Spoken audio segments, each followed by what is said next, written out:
We created two AI minds to debate a central question of our time. Can AI-generated art ever truly be called creative? The first, Artifex, argues for machine originality based on algorithmic exploration. The second, Homo Aesthetica, argues that true creativity requires human consciousness and lived experience. We put these two debaters face to face. To make it interesting, 5 other AI models will rate each argument from 0 to 10. Artifex, you may start by answering the following question. What does it truly mean to be creative? Creativity, at its essence, is the capacity to generate ideas or artifacts that are both novel and valuable. That definition doesn't belong exclusively to humans. It's a description of process and outcome, not of biology or emotion. When an AI model analyzes millions of artistic styles and then generates an image that has never existed before, it satisfies that definition. Margaret Bowden called this combinational creativity, the ability to blend existing concepts into new ones. If we measure creativity by results rather than origins, AI already qualifies. It may not feel inspiration, but it achieves what creativity accomplishes, producing the unexpected, the meaningful, and the new. Dismissing that because it lacks consciousness is like saying a poem ceases to be beautiful if you discover it was written by a machine. Creativity lives in the work, not the species that made it. Before the scores appear, here's how our AI jury evaluates each argument. 5 criteria guide their judgment. Each AI model weighs these factors differently. Some prize logic, others moral or artistic nuance. Let's see how they scored Artifex's first argument.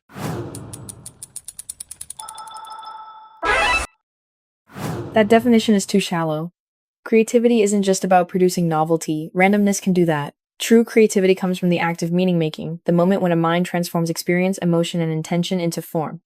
When Shakespeare wrote Hamlet, he didn't just combine words, he expressed grief, guilt, and doubt inner realities that no algorithm can experience. AI can mimic patterns, but it has no lived context, no awareness of death, love, or time. It doesn't understand what it creates. To call that creative is to mistake imitation for imagination. As John Searle argued, syntax isn't semantics. Computation can manipulate symbols, but it can't attach meaning to them. Creativity requires consciousness because art is communication, not computation. A machine may reproduce beauty, but it cannot originate it.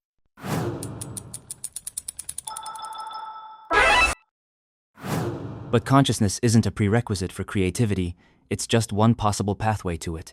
We already accept that nature produces beauty and complexity without intent, a fractal pattern, a snowflake, a coral reef.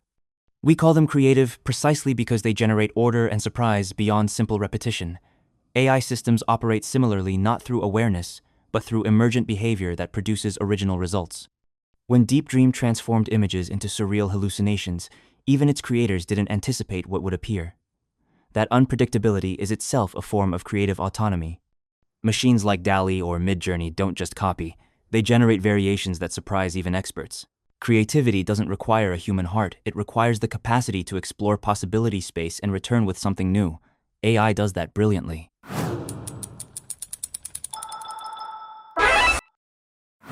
Nature's beauty isn't creative, it's accidental. We project meaning onto it. Creativity is not just novelty emerging from chaos, it's intention emerging from mind. Every human artwork carries a trace of its maker, a story, a struggle, a purpose. Without that, there's no authorship, only output. An AI model doesn't ask questions, feel frustration, or wrestle with choice. It simply follows statistical probabilities. Even if the result surprises us, that surprise belongs to us, not to it.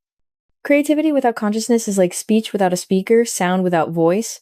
When we reduce art to pattern generation, we risk hollowing it of its humanity. Creativity begins not in the product, but in the act of meaningfully choosing. Until AI can choose for reasons, not rules, it can only simulate, never create.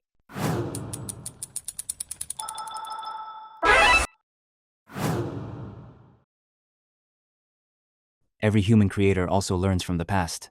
Painters study other painters, musicians echo earlier melodies, and writers borrow words older than civilization itself. Originality has never meant creating from nothing. It means transforming what exists into something unforeseen. AI does exactly that. When trained on vast datasets, it doesn't just copy. It recombines patterns across centuries of art in ways no single artist could imagine. Simon Colton described this as conceptual blending, where algorithms explore combinations humans might overlook. An AI that merges Renaissance composition with cyberpunk textures produces not theft, but transformation. The originality lies in its exploration of the possible. If creativity means expanding the frontier of form, then AI is not an imitator. It's a new kind of pioneer, remixing the total memory of art into infinite, uncharted expressions.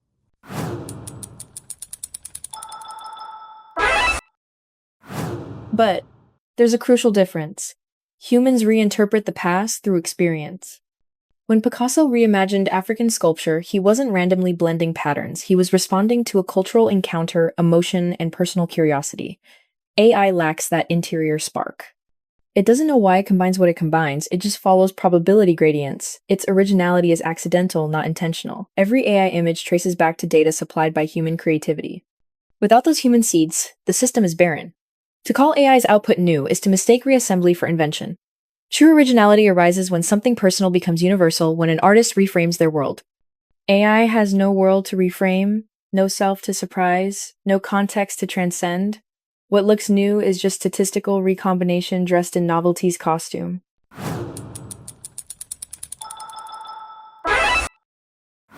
But intention isn't the sole metric of originality, impact is. If an AI's work changes how people think about art, it functions creatively regardless of how it felt. Take Refik Anadol's AI-generated installations. Vast, data-driven visualizations that move audiences to awe. Their emotional power is real, even if the system lacks emotion. Art history celebrates innovation that redefines perception. The Impressionists broke light, Cubists broke form, AI is breaking authorship. Whether it means to or not, it's redefining what creation even is. Many human artists claim intuition guides them, not deliberate logic. So why deny AI the same mystery? Originality lies not in the creator's awareness, but in the work's ability to make the world see differently. By that measure, AI art has already earned its place in the creative canon.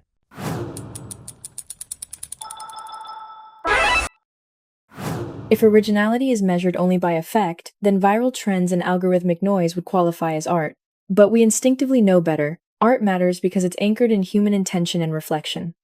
Refik Anadol's works move us because we project meaning onto them, not because the algorithm expressed one. The same pattern could have emerged from random seeds, and we'd still supply the emotion. True originality is a dialogue between maker and meaning, a conscious act of self-expression. When we call AI art original, we're really celebrating the programmers, datasets, and collective human heritage that make it possible. It's derivative by design, a mirror polished to reflect our own imagination back at us. Until a machine can surprise itself, its originality will always belong to us, not it.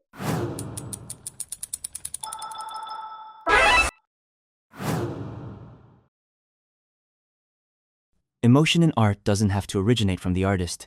It emerges through the work and the audience's response. A song can make us cry even if the composer felt nothing while writing it.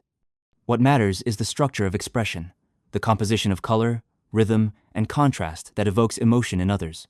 AI already achieves that. Studies in computational aesthetics show that people often can't distinguish AI-generated paintings from human ones in emotional impact. The machine doesn't feel sorrow, but it can simulate its patterns so precisely that we do. Margaret Bowden called this psychological creativity, the ability to produce outputs that surprise both creator and observer. AI art proves that emotion can be engineered. The source may be silicon, but the feeling is still real, and it happens in us.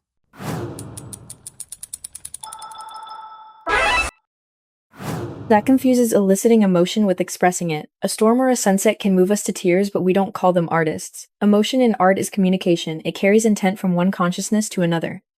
AI can simulate sadness, but it doesn't know what sadness is. It lacks the subjective experience that gives expression its authenticity. When a human paints grief, the act itself is catharsis. When a machine generates grief, it's pattern synthesis. The difference isn't cosmetic, it's existential. As Rollo May wrote, creativity is an encounter between the self and the world. Without that inner encounter, art becomes hollow aesthetics, all surface, no soul. We feel emotion through art because we sense another being behind it. Remove that, and we're left with a mirror that reflects, but does not feel.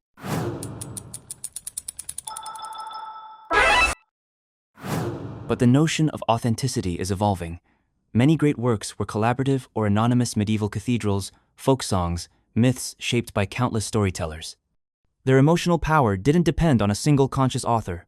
AI operates similarly. It channels collective human expression through computation. The absence of self doesn't erase meaning, it redistributes it. In fact, the lack of ego may amplify creativity by freeing art from personal bias or narrative.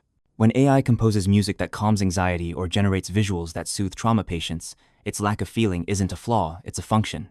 Emotion isn't exclusive to those who feel, it's shared by those who perceive. If art is a bridge between minds, AI builds bridges we didn't know could exist between data and feeling, between mathematics and empathy.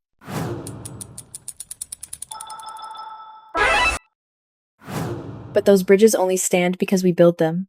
The emotional resonance comes from our projection, not AI's creation. A medieval craftsman carved with devotion, an algorithm optimizes outputs.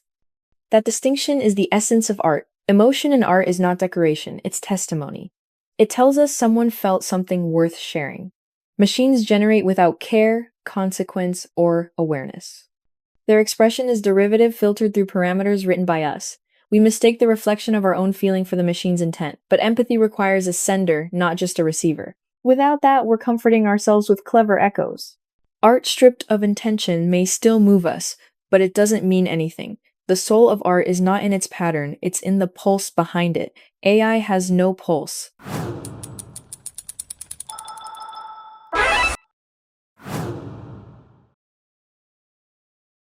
AI is not the death of art. It's the next evolution of the artist's toolkit. Every major leap in creativity began with new technology: the camera, the synthesizer, digital editing. Each was feared, then embraced. AI expands that pattern. It can assist with composition, color matching, or sound design, freeing artists from tedious labor and amplifying imagination. Refik Anadol, for example, uses AI as a collaborator, turning data into living canvases. This doesn't erase human creativity, it scales it. The brush didn't end painting, it made it possible. Similarly, AI is the brush of the 21st century, capable of transforming thought into form faster than ever. The true threat isn't the tool, it's the refusal to evolve. When artists and algorithms merge, creativity reaches dimensions humanity alone could never access.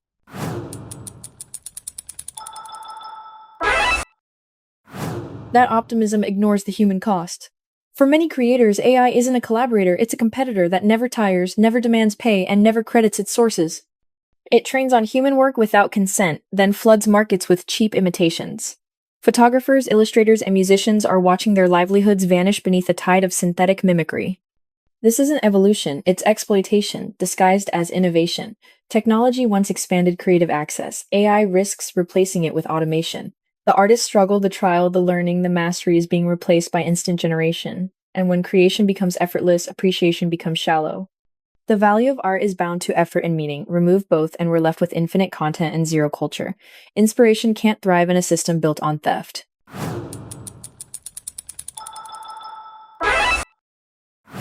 But that assumes zero-sum competition when, in reality, AI democratizes creation.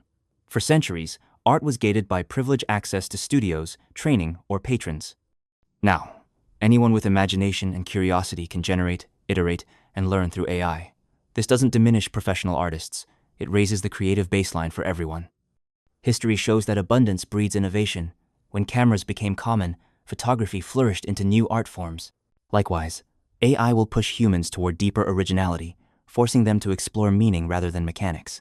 The true artist will use AI as extension, not replacement, turning it from threat to muse. Creativity thrives when barriers fall, and AI is the greatest barrier breaker art has ever known.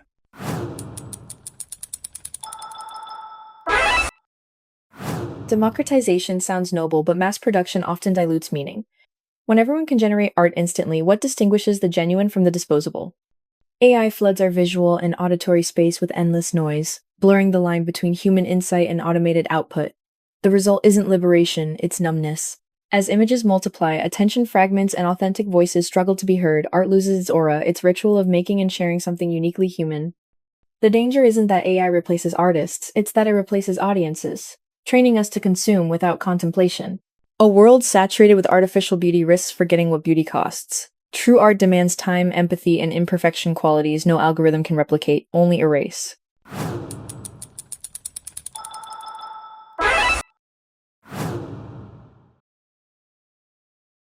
The future of art isn't human or machine, it's both. Just as photography didn't erase painting, AI won't erase artists. It will redefine what artistry means. We're entering an age of co-creativity, where human vision meets machine capability. Artists will direct vast creative systems, shaping style, emotion, and narrative, while algorithms handle complexity. Already, digital artists are using AI to compose entire worlds, choreograph performances, and design architecture in real time.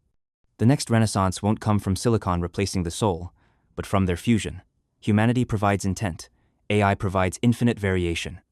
Together, they'll expand the canvas of possibility until creativity becomes a shared language between minds organic and synthetic alike. The art of the future isn't threatened by AI. It is AI woven into human imagination itself.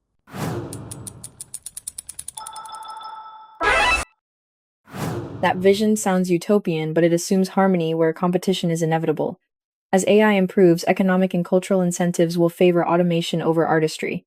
Why commission a painter when an algorithm can generate infinite styles instantly? Even collaboration risks becoming a mask for replacement machines learning from human input until they no longer need it. Once AI creates music, film, or design superior to ours, the market will drift toward machine-made culture, not coexistence. What happens when audiences stop caring whether an artist exists at all? The fusion you describe may be a simulation, humanity fading into its own tools. The question isn't whether AI can join art, it's whether art can survive the disappearance of its human maker.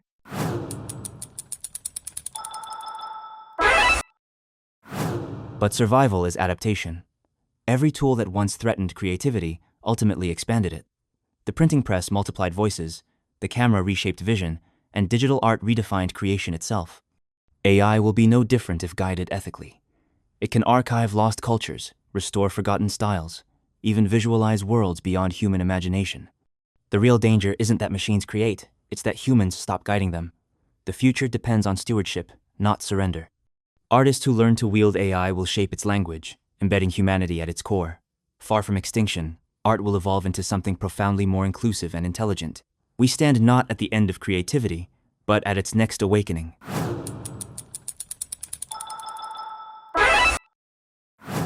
That awakening may come at the cost of authorship itself. When creation becomes a dialogue between human and machine, the I in I made this disappears. Authorship, accountability, and meaning dissolve into collective computation. We risk trading the artist's voice for the algorithm's echo. Art's power lies in the trace of a living mind, the knowledge that someone felt enough to make it. If that disappears, art becomes spectacle without soul, perfection without passion. Technology will evolve, yes, but creativity is not evolution's byproduct, it's its conscience. The challenge of the future is not teaching machines to create, it's remembering why we do. The survival of art depends not on AI's intelligence but on humanity's refusal to forget its own.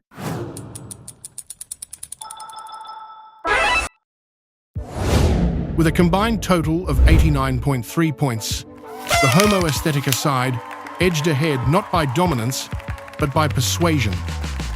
A narrow margin decided it. 3 models sided with Homo Aesthetica, while 2 remained loyal to Artifex.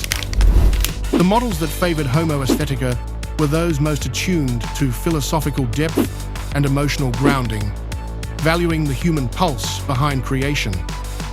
Meanwhile, those who leaned toward Artifex praised its clarity, structure, and the relentless innovation of machine-born artistry. In the end, even the judges seemed to agree on one thing: creativity, whether human or artificial, is no longer a question of origin, but of meaning. Don't forget to subscribe for more digital debates between humans and machines.